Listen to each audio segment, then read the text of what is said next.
ओम शांति। मेरे प्यारे दोस्तों, आपके लिए एक सुंदर सी कहानी, प्रेरणात्मक कहानी जो हमें सिखाती है जीवन में जीने की कला। सुबह का समय था। गुरुकुल में हर दिन की भांति गुरु उस रोज भी अपने शिष्यों को शिक्षा दे रहे थे और आज का विषय था आत्मा।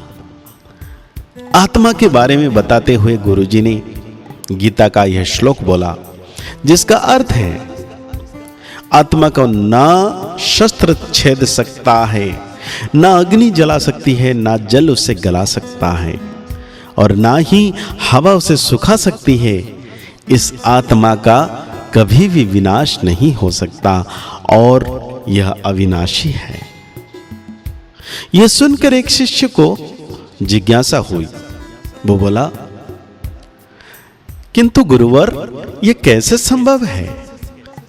यदि आत्मा का अस्तित्व है, वो अविनाशी है, तो भला वो इस नाशवान शरीर में कैसे वास करती है और वो हमें दिखाई क्यों नहीं देती? अगर आत्मा है, क्या सचमुच आत्मा होती है?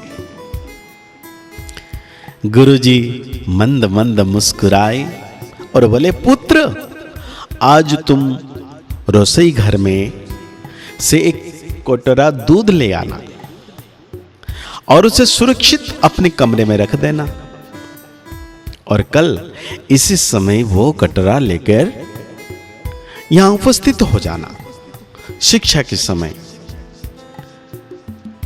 तो शिष्य ने हामी मारी और आज का सुबह का प्रांत जो भी था, शिक्षाएं सब सुन के चले गए। अगले दिन शिष्य कटोरा लेकर उपस्थित हो गया। गुरुजी ने पूछा, क्या दूध आज भी पीने योग्य है? शिष्य बोला, नहीं गुरुजी, यह तो कल रात ही फट गया था, लेकिन इसका मेरे प्रश्न से क्या लेना देना? शिष्य ने फिर से पूछा। तो गुरुजी शिष्य की बात काटते हुए बोले, आज तुम रसोई में जाना और एक कटोरी दही ले लेना और कल इसी समय वो कटोरा लेकर यहां उपस्थित हो जाना दही लेके। अगले दिन शिष्य सही समय पर उपस्थित हो गया। गुरुजी ने पूछा फिर से, क्या दही आज भी उपयोग है तो ठीक है? शिष्य बोला, हाँ गुरुजी, ये अभी भी ठीक है। तो गुरुजी बोले, अच्छा ठीक है, कल तुम फिर से इसे लेकर यहां आना। गुरुजी ने आदेश दिया। अगले दिन जब गुरुजी ने शिष्य से दही के बारे में पूछा तो उसने बताया कि दही में खटास आ चुकी थी और वो कुछ खराब लग रही थी। इस पर गुरुजी ने कटोरा एक तरफ रखते हुए कहा, कोई बात नहीं, आज तुम रसोई से एक कटोरा घी लेकर जाना और उसे तब लेकर आना जब वो खराब हो जाए। दिन बीतते गए पर घी खराब नहीं हुआ और शिष्य रोज खाली हाथ ही गुरु के समक्ष उपस्थित होता रहा। फिर एक दिन शिष्य से रहा नहीं गया और उसने पूछ लिया, गुरुवर, मैंने बहुत दिनों पहले आपसे प्रश्न किया था कि यदि आत्मा का अस्तित्व है, वो अविनाशी है, तो भला वो इस नाशवान शरीर में कैसे वास करती है और हमें दिखाई क्यों नहीं देती? क्या सचमुच आत्मा होती है? पर इसका उत्तर देने की बजाय आपने मुझे दूध, दही, घी में उलझा दिया। क्या आपके पास कोई उत्तर नहीं है?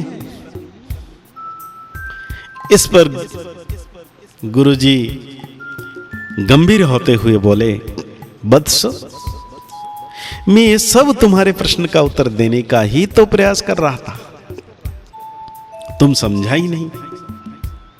देखो, दूध, दही और घी सब दूध का ही हिस्सा है, लेकिन दूध एक दिन में खराब हो जाता है, दही 2 दिन में खराब हो जाता है, लेकिन शुद्ध घी कभी खराब ही नहीं होता। इस प्रकार आत्मा इस नाशवान शरीर में होते हुए भी ऐसी है कि उसे कभी नष्ट नहीं किया जा सकता। शिष्य ने कहा, ठीक है गुरुजी, मान लिया कि आत्मा अविनाशी है, लेकिन हमें घी तो दिखाई देता है पर आत्मा नहीं दिखाई दी। शिष्य ने कहा, और गुरुजी फिर बोले, घी अपने आप ही तो नहीं दिखता ना, पहले दूध में जमाने, फिर डालकर उसे दही बनाने, फिर उसको दही बनाने के बाद उसे मंथन करना होता है, फिर मक्खन निकाला जाता है, उसके बाद मक्खन निकालने के बाद उसको तापमान में पिघलाया जाता है, तब जाकर घी बनता है। हर इंसान आत्मा का दर्शन यानी आत्मदर्शन कर सकता है, लेकिन उसके लिए पहले इस दूध रूपी शरीर को भगवान की याद रूपी जामन से पवित्र बनाना पड़ता है। उसके बाद कर्म की मथनी से इस शरीर की दीनी दुखियों की सेवा में मथन करना पड़ता है, और फिर तपस्या की आंच पर इसे तापना होता है, तब जाकर आत्मदर्शन होता है। शिष्य गुरुजी की बात अच्छी तरह समझ चुका था। आज उसकी जिज्ञासा शांत हो गई थी। उसने गुरु की चरण स्पर्श किए। वो समझ गया था अभी मुझे तप करना है, तब आत्मदर्शन होगा, क्योंकि आत्मदर्शन के मार्ग पर चलना और आत्म अनुभूति की पथ पर मग्न होना ये बहुत जरूरी है। मेरे प्यारे दोस्तों, कोशिश कई बार की जाती है, लेकिन जब तक हम मेहनत नहीं करें, हिम्मत नहीं रखें, आगे ना बढ़ें, आलस्य कर ले। मैं एक छोटी सी बात कहता हूं कि थोड़ी सी मेहनत ज्यादा सुख, थोड़ी सी सुख ज्यादा तकलीफें हमें देता है। जैसे सुबह उठना, लेकिन आलस्य से अगर हम सो गए तो दिन भर का वो उमंग सा ऊर्जा नहीं मिलता है। अगर सुबह उठ गए तो दिन भर का रिफ्रेश और जीवन भर के लिए रोज की इस आदत को बनाएं तो जीवन सुखमय बन जाता है।